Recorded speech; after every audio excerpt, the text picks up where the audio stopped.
पत्नी का शक। शादी के 3 साल हुए थे और एक दिन पत्नी के मन में ख्याल आया, क्या होगा अगर मैं अपने पति को छोड़कर चली जाऊं?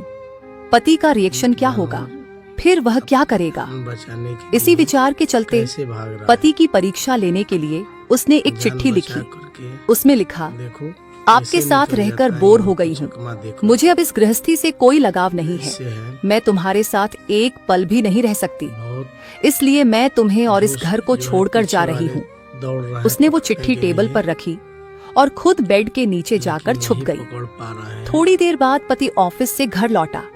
उसे घर में अपनी पत्नी कहीं नहीं दिखी। फिर उसकी नजर टेबल पर रखी चिट्ठी पर पड़ी। चिट्ठी को उठाकर उसने पढ़ा। थोड़ी देर तक बिल्कुल शांत रहा, कुछ नहीं बोला। फिर उसने उसी चिट्ठी में पीछे कुछ लिखा और अपने मोबाइल में गाने बजाकर जोर जोर से नाचने लगा। फिर उसने अपनी एक फ्रेंड को फोन लगाया और कहने लगा, मैं आज आजाद हो गया हूँ। मेरी बीवी को आखिरकार ये एहसास हो गया कि वह मेरे काबिल नहीं है, इसलिए वह खुद ही मुझे छोड़कर हमेशा के लिए चली गई है और मैं अब आजाद हो गया हूँ। तुमसे अभी सामने वाले बगीचे में मिलना चाहता हूँ, फटाफट वहां आकर मुझे मिलो। ऐसा कहकर पति घर के बाहर निकल गया।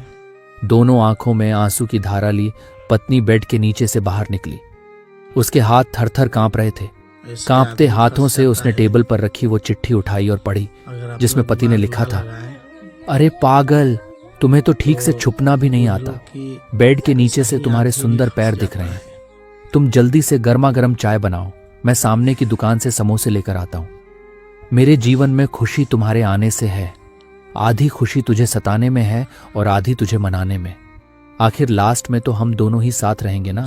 कभी हम झगड़े, एक दूसरे की टांग खींचे, एक दूसरे को बुरा भला कहे, फिर भी एक दूसरे पर दादागिरी करने के लिए लास्ट में तो हम दोनों ही रहेंगे ना। जो बोलना है बोलो, जो करना है करो। जब चश्मे गुम जाएंगे तब एक दूसरे के चश्मे ढूंढने के लिए लास्ट में तो हम दोनों ही रहेंगे ना। कभी मैं रूठूं तो तुम मुझे मनाना, कभी तुम रूठो तो मैं तुझे मना लूंगा। एक दूसरे को लाड लड़ाने के लिए आखिर में तो हम दोनों ही होंगे ना। जब नजर कम आएगा, सुनाई भी कम देगा, तब एक दूसरे में एक दूसरे को ढूंढने के लिए हम दोनों ही होंगे ना। और चिट्ठी पढ़ते हुए बीवी का रो रो कर बुरा हाल हो गया। उसे पता चल गया कि उसका पति उससे कितना ज्यादा प्यार करता है। हम लड़ते बहुत हैं, लेकिन प्यार भी बहुत करते हैं। हमारे गुस्से से नाराज ना हो जाना, क्योंकि गुस्सा ऊपर से और प्यार दिल से करते हैं। सुनो, मुझे कुछ नहीं चाहिए तुमसे। बस कभी रो दूं तो तुम्हारा रुमाल, परेशान रहूं तो तुम्हारा ख्याल, कहना हो बहुत कुछ तो वक्त जरा सा तुम्हारा, थक जाऊं तो तुम्हारी बाहों का सहारा, दूर जाते हुए बस आंखों का इशारा कि मैं साथ हूं ना। दोस्तों, आपको ये वीडियो कैसी लगी हमें कमेंट में ज़रूर बताइएगा। और आप किस जगह से ये वीडियो देख रहे हैं ये भी हमें कमेंट में ज़रूर बताइएगा। और इस वीडियो को ज़्यादा से ज़्यादा लाइक शेयर ज़रूर कीजिएगा। आए हैं सोनाक्षी कंपनी के पास।